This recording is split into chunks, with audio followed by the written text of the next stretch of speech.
आराब ने, उन बदुओं ने कहा कि हम मोमिन हो गए, ईमान ले आए। उस पर अल्लाह तबारक व तआला ने फरमाया, मेरे हबीब सल्लल्लाहु अलैहि वसल्लम इनके ख्याल की इस्लाह फरमा दें, तसहीह कर दें। कुल लम तुमिनु, इन्हें फरमा दें कि तुम मोमिन नहीं हुए।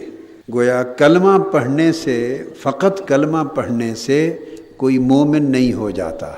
फरमाया लम तुमिनु, तुम मोमिन नहीं हुए, यानी साहिब ईमान नहीं हुए, तो फिर क्या कहें?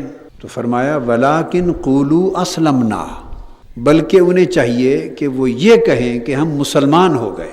यहाँ कुरान मजीद ने फ़र्क कायम कर दिया है ईमान और इस्लाम में, मोमिन और मुस्लिम में। हम जिस सोसाइटी में बैठे हैं ये मुसलमानों की सोसाइटी है, मोमिनों की नहीं है। हम जिस उम्मत में, मिल्लत में बैठे हैं ये उम्मत मुस्लिमा है, उम्मत मोमिना नहीं बनी।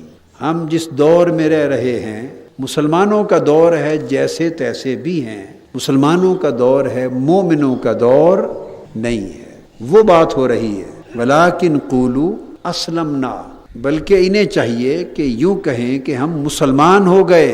फरमाया क्यों नहीं कहने दिया कि मोमिन हो गए? फरमाया वलम्मा यदखुलिल ईमानु फी क़ुलूबिकुम, इस्लाम जिस्मों पर आता है, ईमान दिलों में जाता है। तो जब ज़ाहिर झुक गया अल्लाह के हुजूर तो मुस्लिम हो गया, और जब कल्ब और बातिन अल्लाह के हुजूर झुक गया तो मोमिन हो गया। कुरान मजीद ने एक और मुकाम पर फरमाया, आपके रब की कसम ये लोग उस वक्त तक मोमिन नहीं हो सकते।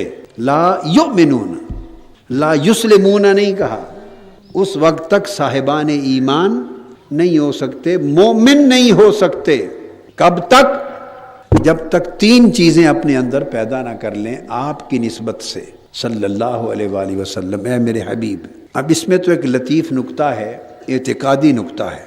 ला युमिनून हत्ता युहक्किमूका, जब तक आपको हाकिम तस्लीम न कर ले, फीमा शजर बैनहुम, हर उस झगड़े में, मामले में, निज़ा में, डिस्प्यूट में जो इनके दरमियान पैदा हो, आपको जब तक हाकिम और फाइनल अथॉरिटी तस्लीम न कर लें उस वक्त तक मोमिन नहीं हो सकते।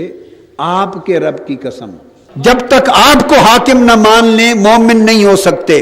आपको हाकिम माना तो मोमिन बिर रसूल हो गए, ईमान बिर रिसालत आ गया, और रह गई मेरी जात ईमान बिल्लाह की।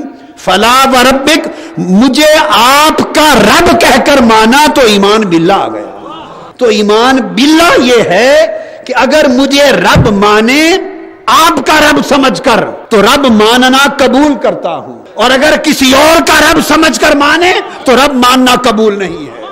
उनसे कह दे अगर साहिब ईमान बनना है तो मुझे पहचाने आपकी निस्बत से, मुझे माने आपके वास्ते से, मुझे रब कहें आपका रब कहकर। तो अगर मुझ तक आपकी निस्बत से पहुंचे तो ईमान बिल्लाह है। दोनों तारुफ करवा दिए। बारी ताला तू कौन है? फरमाया मैं इनका रब हूँ। तो बारी ताला हमारा रब नहीं है? फरमाया होगा। यहाँ बात हो रही, मैं तो सबका ही रब हूँ, मगर बात हो रही है कि तुम मुझे जानो और पहचानो कैसे। अपने आप को निकाल दो, मुझे मुस्तफ़ा का रब समझ के मानो, फिर मोमिन हो जाओगे। तो मेरा इनका रब होना तौहीद है, और इनका तुम्हारा हाकिम होना ये रिसालत है। अगर मोमिन होना है तो फौरी अपने दिल की हालत को बदलो कि ये जो इनको हाकिम माना है इनकी हाकमियत तुम्हारे दिल में हो। मुझे जो इनका रब माना है मेरी रबूबियत तुम्हारे दिल में हो, इनकी हाकमियत तुम्हारे दिल में हो। इसलिए फरमाया कि जब इनके हर हुक्म को मानो तो फिर दिल को देखो कि दिल में उसके लिए कोई बोझ और हरज महसूस न हो। तो गोया अगर दिल की कैफियत वो नहीं है तो मोमिन नहीं हो।